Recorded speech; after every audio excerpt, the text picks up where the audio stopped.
মুহতারাম, আরেকটি প্রশ্ন যে আমি প্রশ্ন করতে চাই, রাসূল আকরাম সাল্লাল্লাহু আলাইহি সাল্লামের জন্মলগ্ন, রাসূল আকরাম সাল্লাল্লাহু আলাইহি সাল্লাম যখন পৃথিবীর মধ্যে আসেন, আসার সাথে সাথেই যেমন আমরা কিছু ঘটনা শুনতে পাই এবং পড়েছি আমরা যে কিসরার প্রাসাদ ভেঙে পড়েছে, নদীর পানি শুকিয়ে গেছে, আরো বিভিন্ন।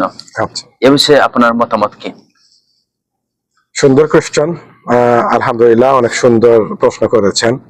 এগুলি আমাদের জানার বিষয়, আর যারা শুনবেন তাদের সাথে আমাদের বিষয়টি শেয়ার হয়ে গেল।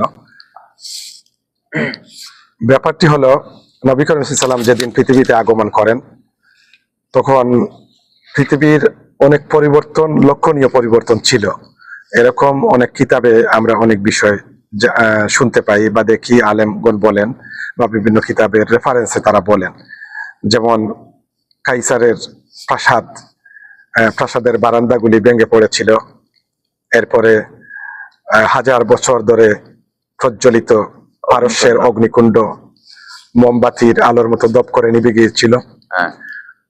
এরপরে মক্কা মুকাররমায় সাফা মারওয়ায় রক্ষিত মূর্তিগুলো উপর হয়ে পড়ে গিয়েছিল।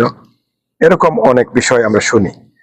তো প্রকৃত কথা হলো, আসলে এই ঘটনাগুলি এসেছে একটি কিতাবে, দালাইলুন নাবুওয়া কিতাব। সেটি হচ্ছে, সেই কিতাবে এই বিষয়গুলো তুলে ধরা হয়েছে। ইমাম বাইহাকি রহমতুল্লাহি আলাইহি দালাইলুন নাবুওয়া কিতাবে নবী করিম সাল্লাল্লাহু আলাইহি ওয়াসাল্লামের জীবনের অনেকগুলি ঘটনা প্রবাহ তিনি সেখানে সংকলন করেছেন। এরপরে ইসফাহানি রহমতুল্লাহি আলাইহি তিনি লিখেছেন। এরপরে ইবনে কাসির রহমতুল্লাহ আলাইহি বিদায়া ও নিহায়া সেখানে সন্নিবেশিত করেছেন।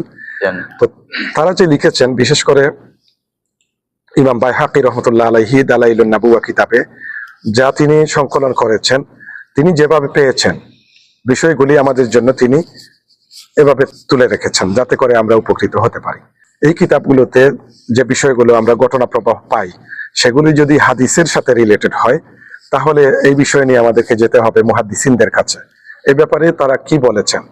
তো এই যে ঘটনাগুলি, এগুলির ব্যাপারে মুহাদ্দিসদের তারা যে তাহকিক করেছেন, সেখানে তারা ইসনাদের দিক থেকে এই ঘটনাগুলি খুব বেশি শক্ত এরকম বলেন নাই, দুর্বল রেওয়ায়েতে আছে।